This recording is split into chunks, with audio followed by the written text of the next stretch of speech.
স্বাধীন হয়েছিল 1947 15ই আগস্ট। এই তখন স্বাধীনতা হয়েছে, সেই স্বাধীনতার জন্য অনেকজন বলিদান হয়েছে এবং কি সব থেকে বেশি ক্ষুদিরামের ফাঁসি, এটা এই যে 12-13 আগস্টে হলো সেই ক্ষুদিরামের ফাঁসির, সেটা সেই দিনই হয়েছিল।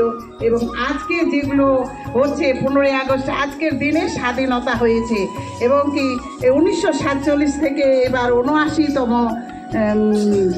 বছর হলো এবং এই উপলক্ষে আজকে অনুষ্ঠান 15ই আগস্ট গোটা ভারতবর্ষে এই স্বাধীনতা দিবস পালন করে এবং কি স্বাধীনতা দিবসের জন্য সবাইকে আন্তরিক শুভেচ্ছা জানাচ্ছি। আর যত সব বলিদান হয়েছে, বিনয় বাদল এবং নেতাজি সুভাষচন্দ্র বসু, মাতঙ্গিনী হাজরা, এরা সব দেশের জন্য বলিদান হয়েছে, এই বলে আমি শেষ করলাম। আর এই স্কুল যে স্থাপন হয়েছে, এই স্কুল স্থাপন হয়েছে 1917 সালে শুরু হয়েছে। আমি শুনলাম 1917 সালে শুরু হয়েছে এবং এখন পর্যন্ত স্কুল ভালোই চলছে।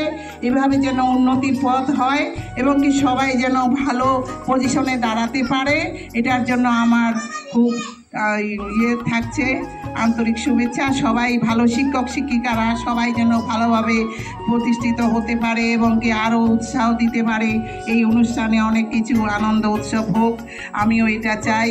এবং স্কুল যেন ঠিক মতন চলে, সব কিছু পড়ায় যেন থাকে, সবার মন যেন উৎসাহ জাগে, এটা বলে আমি শেষ করলাম। নমস্কার। এই স্বাধীনতার দিন এবং এই স্বাধীনতা আমরা অতি সহজে পাইনি, অনেক মানুষের প্রাণ বিসর্জনের বিনিময়ে আমরা কিন্তু এটা পেয়েছি। তো তার আগে আমরা ব্রিটিশদের অধীনে ছিলাম। পরাধীন থাকা কী জিনিস সেটা অনেকেই আমরা জানি বুঝি, আর স্বাধীন থাকা কতটা ভালো সেটা আমরা নিজেদের মতামত প্রকাশ করতে পারি, আগে কিন্তু এটা পারতাম। তো আমাদের এখানে আজকের এই দিনে সমবেত হওয়া মানে শুধুমাত্র পতাকা উত্তোলন নয়, এটা একটা শপথ গ্রহণের দিন। এই দিনটাকে আমরা বিশেষভাবে গোটা ভারতবর্ষে পালন করা হয় এই জন্যই যে আমরা গোটা ভারতবর্ষের মানুষ যদি সমবেত থাকি, একতা থাকি, তাহলে আমাদের এই স্বাধীনতাটা কিন্তু কেউ আবার ছিনিয়ে নিতে পারবে না।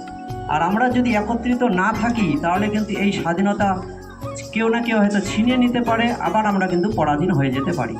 তো আমাদের আজকের এই দিনটা হচ্ছে একটা শপথ গ্রহণের দিন, যেই দিনে আমরা শপথ গ্রহণ করব এটাই যে আমাদের এই স্বাধীনতাকে অক্ষুণ্ণ রাখা এবং কি এই স্বাধীনতা যেন আমাদের যুগ যুগ ধরে আমাদের নেক্সট জেনারেশনের থাকে।